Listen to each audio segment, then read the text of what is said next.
నమస్తే అండి. నేను మీ లక్ష్మీ చౌదరిని. వెల్కమ్ టు మిస్టరీ మధురములు తెలుగు ఆడియో స్టోరీస్ ఛానల్ని సపోర్ట్ చేస్తున్న ప్రతి ఒక్కరికి థ్యాంక్ యూ సో మచ్ యార్. ఇక మాది కోరిన ప్రణయం పార్ట్ 153తో మీ ముందుకు వచ్చేసాను. కథలోకి వెళ్లే ముందు లైక్స్ హైప్స్ గురించి మిమ్మల్ని మరొకసారి రిక్వెస్ట్ చేస్తున్నాను. ఒక్కసారి వాటి వైపు తొంగి చూడండి యార్. అస్సలు లైక్స్ ఇవ్వడానికి కూడా అంత ఆలోచిస్తున్నారేంటో నాకు అర్థం కావడం లేదు. మీరు ఇచ్చే లైక్స్ వల్ల వీడియో మరింత మందిలోకి వెళ్తుంది. ఇక కథలోకి వెళ్దాం. ఆఫీస్ మొత్తం చూసిన శేఖర్ గారికి ఏం మాట్లాడాలో కూడా అర్థం కాలేదు. ఇంత గొప్ప వాళ్ళకి అంత గొప్ప మనసు ఇచ్చినందుకు దేవుడికి మాత్రం థ్యాంక్స్ చెప్పుకున్నారు. వీళ్ళే కనుక ఆదరించకపోతే తన కూతురు పరిస్థితి ఈ పాటికి ఎలా ఉండేదో అన్న ఆలోచన కూడా ఆయన ఊహించలేకపోతున్నారు. భరత్ అందరి క్యాబిన్లోకి వెళ్ళి పలకరించి చివరికి దక్ష దగ్గరికి వెళ్తాడు. ఫుల్ బిజీగా వర్క్ చేసుకుంటున్న దక్షని కదిలించకుండా అక్కడే సైలెంట్గా కూర్చుంటాడు. సైలెంట్గా కూర్చున్న భరత్ని చూసి ఏమైనా మాట్లాడాలా అని అడుగుతాడు దక్ష్. ఏం లేదు బావగారు. ఇక్కడే కాలేజీలో జాయిన్ అవుతావా అని అడుగుతాడు. ఆహా లేదు బావగారు, నేను అక్కడే చదువుకుంటాను. అమ్మ వాళ్ళకి దూరంగా రాను. విజయవాడ సిటీలో ఉన్నాయి కదా కాలేజీలు, పెద్ద దూరం కూడా కాదు. ఏం గ్రూప్ తీసుకోవాలనుకుంటున్నావు? నాకు అగ్రికల్చర్ సైడ్ వెళ్ళాలని ఉంది బావగారు. దానికి సంబంధించిందే చదువుకొని అటువైపే దృష్టి పెట్టాలని ఉంది. మంచి ఆలోచన. మీ ఊరు నుంచి మార్పు తీసుకురా అని అంటాడు దక్ష్. నేను అదే అనుకుంటున్నాను బావగారు అంటాడు. మీ అక్క సివిల్స్కి ప్రిపేర్ అవుతుంది. ఫస్ట్ నుంచి ఇంట్రెస్ట్ ఉందా దాని మీద? తెలియదు బావగారు. డిగ్రీ చదివి ఉద్యోగం సంపాదించాలని మాత్రం అనేది. మిమ్మల్ని ఒకటి అడుగుతాను బావగారు అంటాడు భరత్. అడుగు. వచ్చిన దగ్గర నుంచి నీకు బుర్రలో ఏదో ఆలోచన ఉంది. అడగాలా వద్దా అని సంశయిస్తున్నావు కదా అని భరత్ వైపు చూస్తాడు దక్ష్. మీరు ఇంత పెద్ద స్టేజ్లో ఉన్నారు కదా, అక్కని ఎందుకు ఇష్టపడ్డారు? అక్క ఎవరో తెలీదు, ఎక్కడి నుంచి వచ్చిందో తెలీదు. తను అలా పారిపోయి వచ్చిందంటే ఏమీ లేదనే కదా. మరి అక్కని ఎందుకు ఇష్టపడ్డారు? ఇవన్నీ నువ్వు తెలుసుకునే వయస్సు కాదు. మీ అక్క నడవడిక పద్ధతి చాలదా తనని ఇష్టపడటానికి? ఆస్తి చూసి ఇష్టపడేదాన్ని ప్రేమ అనరు. ఒక వయసు వచ్చాక నీకు అర్థమవుతుందిలే అని చెబుతాడు దక్ష్. అక్క మీద ఇలాగే కోపంగా ఎన్ని రోజులుంటారు? ఒక్కసారి క్షమించొచ్చుగా. ఆహా, మీ అక్క బాధపడిపోతుంటే నీకు బాధగా ఉందా అని నవ్వుతూ అడుగుతాడు. అలా అని కాదు బావగారు, పాపం బాధపడుతుంది కదా మీరు మాట్లాడడం లేదని. నాకు ఫస్ట్ కోపం వచ్చింది, కానీ అక్క వైపు నుంచి ఆలోచిస్తే తప్పులేదు అనిపిస్తుంది. పెద్దావిడ ప్రామిస్ చేయించుకున్నాక ఇంకెలా చెప్తుంది ఎవరికైనా? అక్కకి మీరంటే ప్రాణం కదా, ఈ ఒక్కసారికి మాట్లాడేయొచ్చుగా అంటాడు. మీ అక్క ఇది మూడోసారి రిపీట్ బాబు, ఎలా ఎక్స్క్యూజ్ చేయాలి చెప్పు? అలా అంటారు కానీ అక్కతో మాట్లాడకుండా మీరు మాత్రం ఉండగలరా? సర్లేండి, అక్క మళ్ళీ ఇంకోసారి ఎలాంటి పిచ్చి నిర్ణయం తీసుకోకుండా ఉండాలి అంటే మీరు ఇలా ఉండడమే కరెక్ట్లే అంటాడు భరత్. అందుకేక అలా ఉన్నాను అంటాడు చిన్న స్మైల్తో దక్ష్. మనోహర్ గారు వాళ్ళు బయలుదేరుతూ ఉండడంతో వాళ్ళతో వెళ్ళిపోతాడు భరత్. 3 రోజులు గడిచిపోతాయి కానీ భూమి ప్రయత్నాలు ఏమీ ఫలించలేదు. విజయ్, అద్వైత్, ఆద్య కోపాలు పోగొట్టాలని ప్రయత్నం చేస్తూనే ఉంటుంది. అసలు తన దరిదాపుల్లో కూడా రాకుండా ఉన్న దక్ష్ మీద బెంగ కూడా స్టార్ట్ అయిపోతుంది. వైజయంతి గారు పంతులు గారితో మాట్లాడడం, నిశ్చితార్థానికి డేట్ ఫిక్స్ చేయడం కూడా అయిపోతుంది. 10 రోజుల్లో నిశ్చితార్థమని ఇన్ఫామ్ చేస్తారు దక్ష వాళ్ళకి. మేం ఊరు వెళ్ళి మళ్ళీ వస్తాం అని అంటారు భారతి. ఎందుకు మళ్ళీ? ఒక్కసారి నిశ్చితార్థం చూసుకుని వెళ్దురుగానిలే అంటారు వైజయంతి గారు. లేదు, నిశ్చితార్థానికైతే అబ్బాయికి తేవలసినవి మేము తేవాలి కదా. వాటి గురించి మీరేం టెన్షన్ పడొద్దు, నేనున్నాను కదా చూసుకుంటాను అని హర్ష గారు అంటుంటే, అయ్యో మీరు చూసుకోరని కాదు, మా వంతు మేం కూడా చేయాలిగా అంటారు శేఖర్ గారు. ఎంతైనా వాళ్ళకి కన్నబిడ్డ, వాళ్ళకి ఆశ ఉంటుందిగా. అన్నిట్లో తను ఇన్వాల్వ్ అవ్వడం కరెక్ట్ కాదు. ఎలాగో తనతోనే భూమి ఉంటుంది కాబట్టి వాళ్ళని బాధ పెట్టకూడదు అనుకొని, సరే మన ఇద్దరం కలిసి చేద్దాం అని అంటారు హర్ష గారు. అసలైతే భూమిని మాతో తీసుకువెళ్దామని అడుగుదాం అనుకున్నాను, కానీ అల్లుడు గారు అసలు పంపించే ఉద్దేశంలోనే లేరు. నా కూతురు మీ దగ్గర సంతోషంగా ఉందన్న నమ్మకం, ఆనందంతో మేము వెళ్ళిపోతున్నాం. కనీసం అప్పుడప్పుడైనా ఒక 4 రోజులు అక్కడికి తనని పంపించడానికి మీ అల్లుడిని ఒప్పించండి అని నవ్వుతూ అని నిశ్చితార్థం ముందు రోజుకి వచ్చేస్తామని చెప్పి బయలుదేరుతారు వాళ్ళు. తల్లి, తండ్రి, తమ్ముడు వెళుతుంటే బెంగగా అనిపిస్తుంది. కానీ తప్పదు కదా అని మనసుకి సర్ది చెప్పుకుంటుంది భూమి. నీకు జాగ్రత్త అని కూడా చెప్పాల్సిన అవసరం లేదు భూమి. ఎందుకంటే అందరూ నిన్ను అంత బాగా చూసుకుంటున్నారు. అల్లుడి గారి కోపం పోగొట్టు. మేం వచ్చేలోపు అని నవ్వుతూ చెబుతారు భారతి గారు. ఎలా పోగొట్టాలో అర్థం కావడం లేదు మా అంటుంది దీనంగా మొహం పెట్టి. ప్రయత్నం చేయి. నీ నుంచి ఆయన ఏం ఆశిస్తున్నారో తెలుసుకో. నమ్మకం కలిగించు. ఇక ముందు ఇలా చేయవు అని అని చెప్పి అందరికీ చెప్పి బయలుదేరుతారు వాళ్ళు. అందరూ వెళ్ళిపోయాక అద్వైత్ అక్కడే ఉండడంతో వీల్ చైర్తో అడ్డంగా వచ్చి కదలకుండా చేసేస్తుంది భూమి. దక్ష ఇంకా ఆఫీస్ నుంచి రాకపోవడంతో ఎలా అయినా ఈరోజు అద్వైత్ సార్ కోపం పోగొట్టాలి అనుకుని నిర్ణయించుకుంటుంది. అద్వైత్ కదలడానికి లేక కూర్చుంటాడు. మీరు కూడా నాతో అలా మాట్లాడకుండా ఉంటే ఎలా చెప్పండి అంటుంది. ఫ్రెండ్ మీద ఇన్ని రోజులు కోపంగా ఉంటారా అని అడుగుతుంది. ఫ్రెండ్ ఎవరైనా ఫ్రెండ్కి నిజాలు చెప్పడం మానేసి తమలో తామే దాచుకుంటారా అని వెటకారంగా అంటాడు అద్వైత్.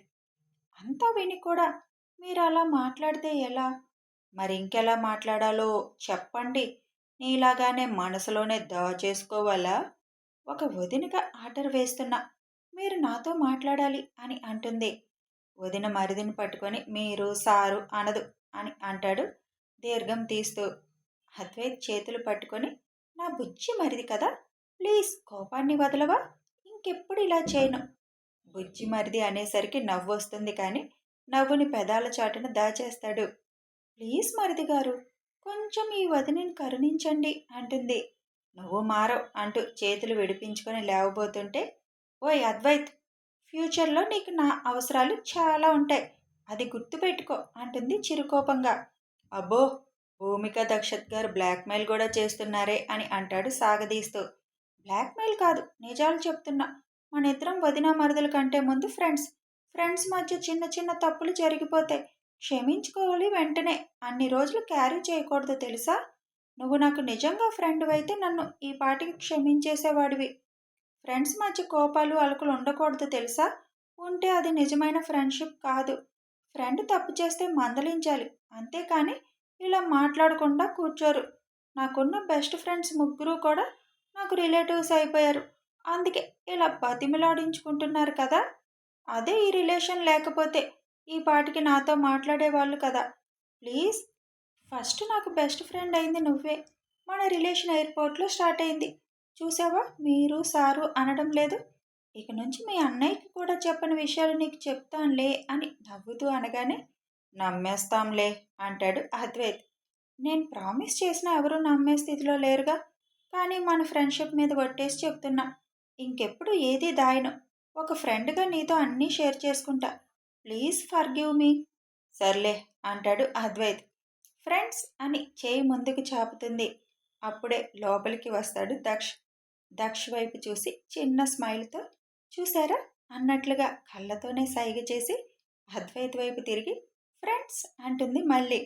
భూమి తను కూర్చున్న పొజిషన్ చూసి అద్వైత్ ముందు అడ్డంగా కూర్చొని కదలనివ్వకుండా మాట్లాడి ఉంటుందని అర్థమైపోతుంది.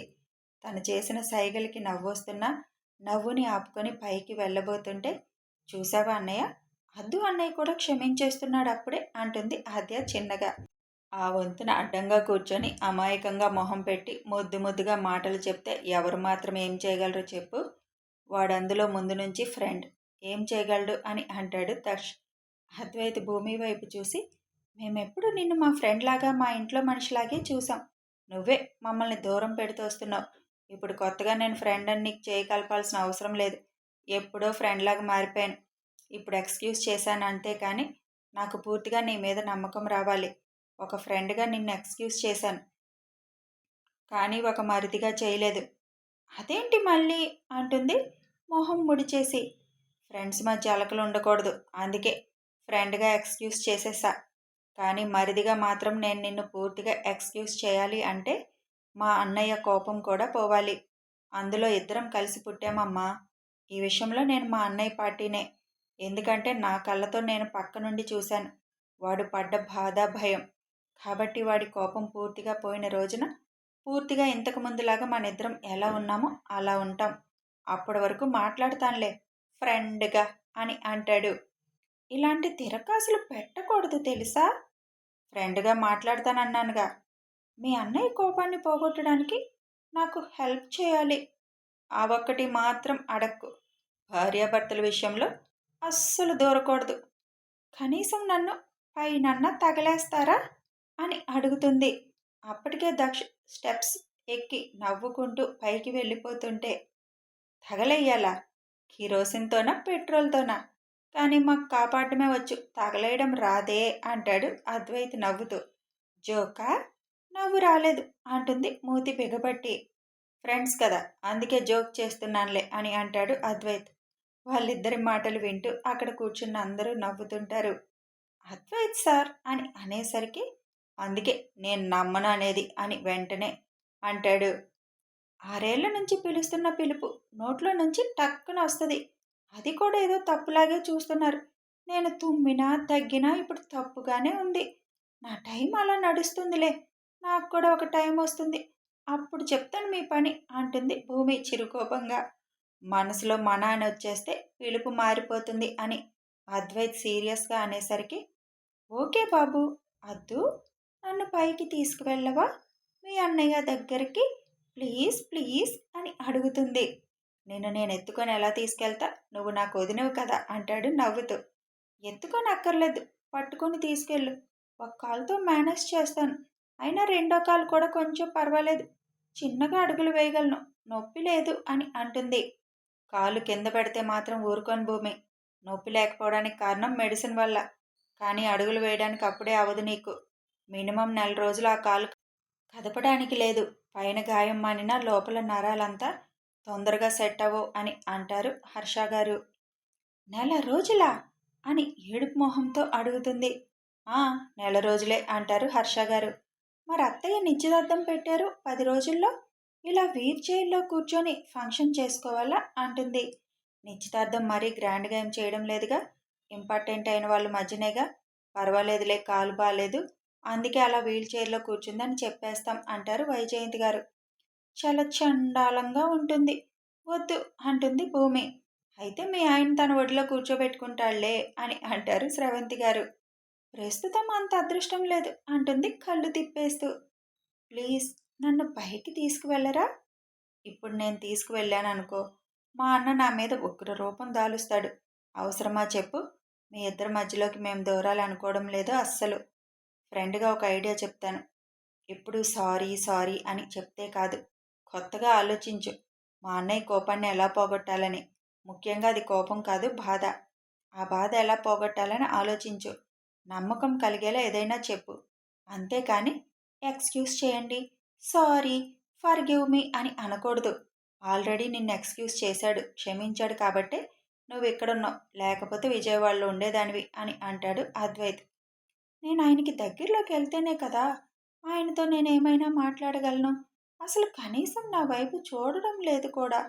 కోపం వస్తే ఒక దెబ్బ కొట్టొచ్చు కదా మీ అన్నయ్య, ఇంకా తీరకపోతే ఇంకో 2 కొట్టొచ్చు. 4 రోజులు అన్నయ్య మాట్లాడకపోతే నీకు అంత కష్టంగా ఉంది. మరి నువ్వు కనిపించలేదు, ఎక్కడున్నావో తెలీదు, చిన్న క్లూ కూడా లేదు. రోడ్ల మీద పిచ్చోళ్ళ తిరిగాడు. దగ్గర దాకా వచ్చాక కూడా నీ జాడ తెలియక పిచ్చివాడిలో పరుగులు పెట్టాడు. నీకు అన్నయ్య ఎదురుగానే కనిపిస్తున్నాడు, కానీ నువ్వెక్కడున్నావో కూడా అన్నయ్యకి తెలియకుండా నరకం నరకం అనుభవించాడు. నీ విషయంలో 3 రోజులు నరకం, కానీ కొన్ని సంవత్సరాల దూరంలాగా అనిపించింది మాకే.